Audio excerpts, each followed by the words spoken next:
अस्सलामु अलैकुम वरहमतुल्लाहि वबरकातुहू। दोस्तों, हज़रत बिलाल रज़ी अल्लाह ताला अन्हु का आपने नाम तो ज़रूर सुना होगा।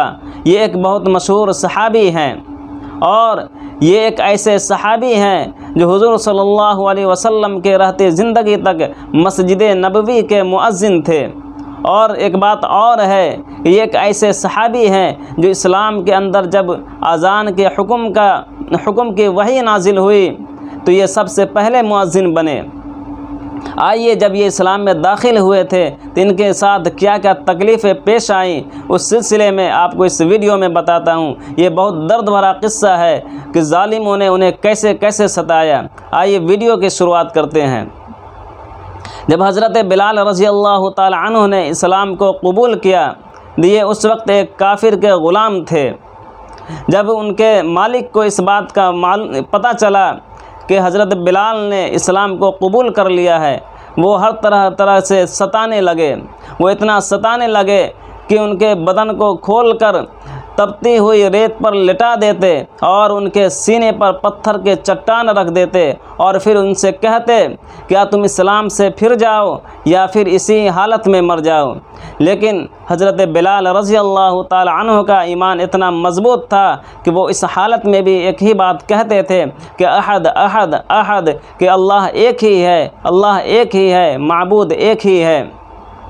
जब इन बातों से उन ज़ालिमों का दिल न भरा, इन अज़ाबों से अज़ाब देने से ज़ालिमों का दिल न भरा, तो फिर दूसरी तरकीब लगाई। जब शाम होती तो ज़ंजीरों से बांध देते और कोरों से उनके बदन को ज़ख्मी कर देते। इतना मारते कि मारते मारते थक जाते। जब अपने थक जाते फिर दूसरे को बुलाते, वो भी मारते, वो भी सज़ा देते देते थक जाते। गोया कि जब फिर सुबह हुई तो उस ज़ख्मी हालत गर्म वाली रेत पर लिटा देते, फिर उसी हालत पे फिर चट्टान रखते उनके सीने पे, फिर कहते कि या ईमान से फिर जा या इसी हालत में मर जा। लेकिन हज़रत बिलाल रज़ी अल्लाह ताला अन्हु का ईमान इतना मज़बूत हो चुका था कि वो इस बातों से अपने फ़ैसले पे अटल रहे और अपने ईमान से नहीं फिरे। चुनांचा जब ये बात हज़रत अबू बकर सिद्दीक़ रज़ी अल्लाह ताला अन्हु को मालूम हुआ कि हज़रत बिलाल रज़ी अल्लाह ताला अन्हु को बहुत ज़्यादा तकलीफ़ दी जा रही है, तो हज़रत बिलाल रज़ी अल्लाह ताला अन्हु को आज़ाद कराया। कुछ दीनार या कुछ दिरहम देकर उन्हें ख़रीद कर आज़ाद कर दिया। चूँकि अरब का एक दस्तूर था कि वो बुतों को अपना माबूद समझते थे, इसलिए हज़रत बिलाल रज़ी अल्लाह ताला अन्हु के ज़बान पे अहद अहद का विर्द था।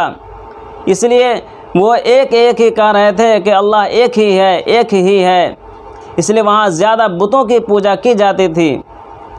ये ताल्लुक़ और इश्क़ की बात है। जब हमें किसी से मोहब्बत, झूठी मोहब्बत होती है तो उसका नाम लेने में भी मज़ा आता है और वक्त बेवक्त उसका नाम लिया जाता है। और ये तो हकीकी मोहब्बत है, ये अल्लाह की मोहब्बत है, ये तो दुनिया और आखिरत दोनों जगह काम आने वाली है। और यही वजह थी कि हज़रत बिलाल रज़ी अल्लाह ताला अन्हु को तरह तरह से सताया जाता था और सख्त से सख्त तकलीफ़ें दी जाती थी कि मक्का के लड़कों के हवाले कर दिया जाता था और कहा जाता था कि इन्हें गली कूचियों में घुमाओ और इसके अपने ईमान से फेर दो। लेकिन हज़रत बिलाल रज़ी अल्लाह ताला अन्हु ये अपने ईमान से नहीं फेरे।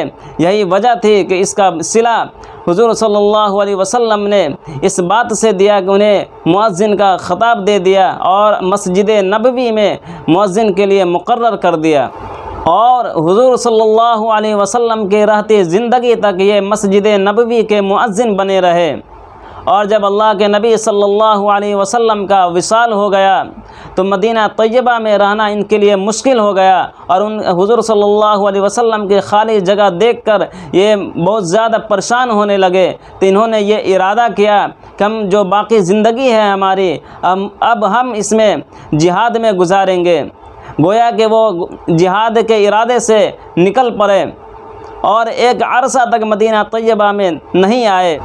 एक मरतबा हज़रत बिलाल रज़ी अल्लाह ताला अन्हु ने ख्वाब देखा कि हुज़ूर सल्लल्लाहु अलैहि वसल्लम फरमा रहे हैं कि क्या जुल्म है बिलाल कि हमारे पास नहीं आ रहे हो।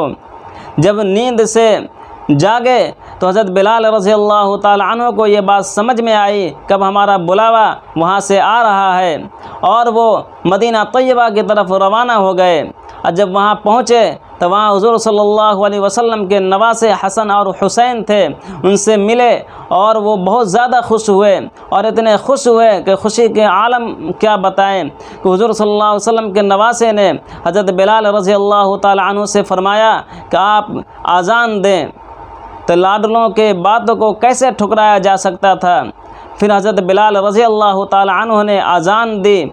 जब आज़ान दी, जब उनकी आवाज़ मदीना तैयबा में जब गूंजी तो कोहराम मच गया।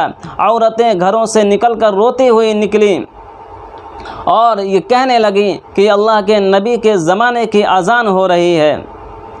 गोया वहाँ चंद दिनों तक ठहरे, फिर वापस हो गए, और चंद दिनों के बाद सन 20 हिजरी के करीब में दमिश्क में इनका विसाल हो गया। मैं उम्मीद करता हूँ कि ये वीडियो आपको ज़रूर पसंद आई होगी। अगर वीडियो अच्छी लगी है तो अपने दोस्तों में, अपने रिश्तेदारों में ज़रूर शेयर करें। अगर हमारे चैनल पर पहली बार आए हैं तो हमारे चैनल को सब्सक्राइब ज़रूर करें। इंशाअल्लाह आपको ऐसी अच्छी वीडियो और अच्छी इस्लामी मालूमात पहुँचाते रहेंगे। खुदा हाफिज़।